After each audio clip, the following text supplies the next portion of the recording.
Penguin Random House Audio presents Playing in the Dark, Whiteness and the Literary Imagination by Toni Morrison. Read for you by Bahni Turpin. Preface.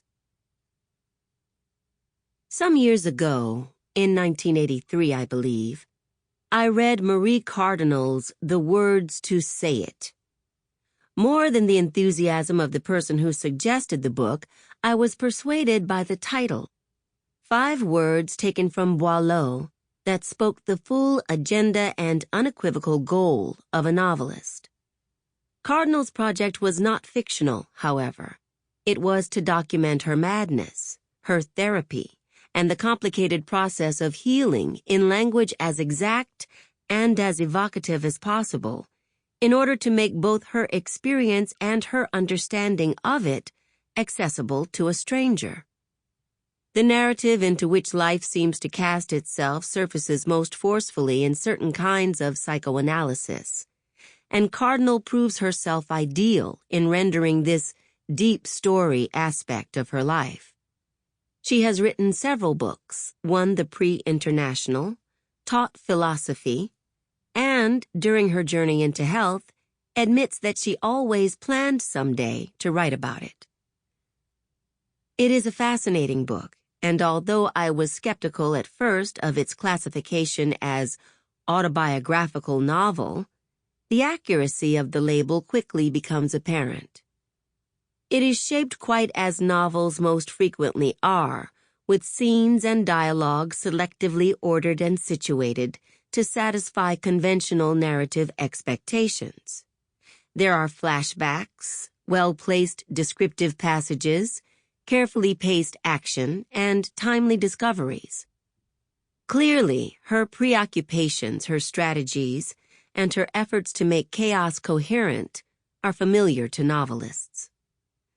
From the beginning, I found one question insisting itself. When precisely did the author know she was in trouble? What was the narrative moment, the specular, even spectacular, scene that convinced her that she was in danger of collapse? Less than 40 pages into the book, she describes that moment, her first encounter with the thing. My first anxiety attack occurred during a Louis Armstrong concert. I was 19 or 20. Armstrong was going to improvise with his trumpet to build a whole composition in which each note would be important and would contain within itself the essence of the whole. I was not disappointed. The atmosphere warmed up very fast. The scaffolding and flying buttresses of the jazz instruments supported Armstrong's trumpet, creating spaces which were adequate enough for it to climb higher, establish itself, and take off again.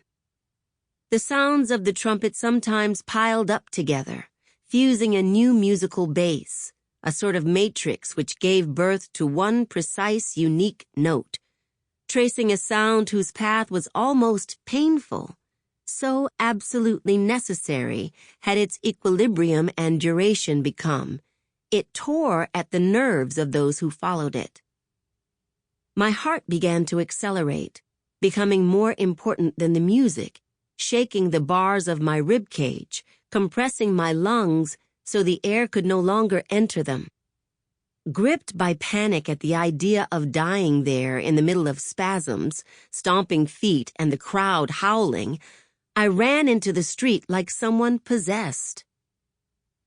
I remember smiling when I read that, partly in admiration of the clarity in her recollection of the music, its immediacy, partly because of what leaped into my mind.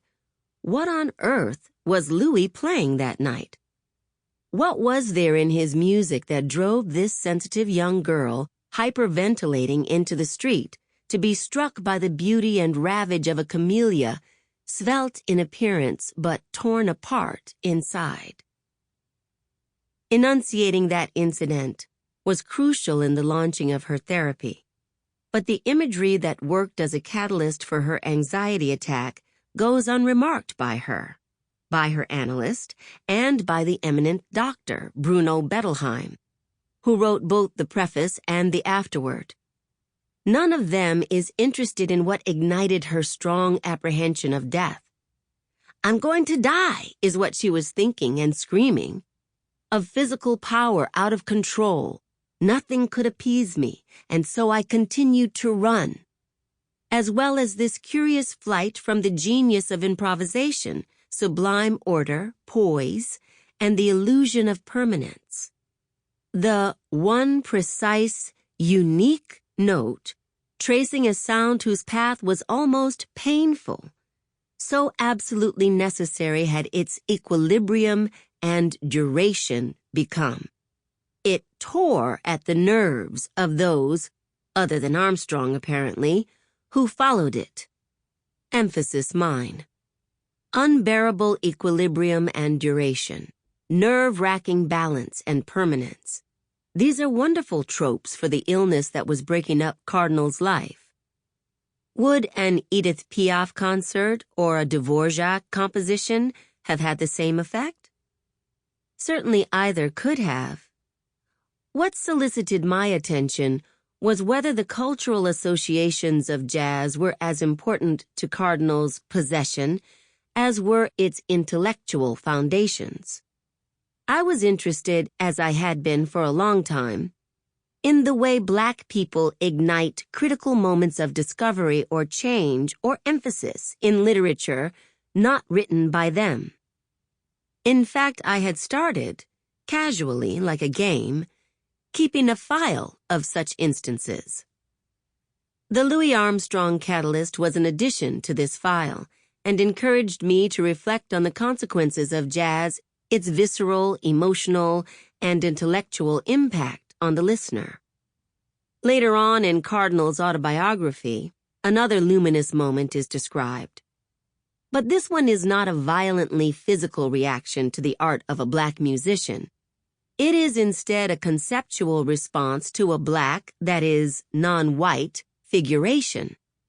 The author names the manifestation of her illness, the hallucinatory images of fear and self-loathing, the thing.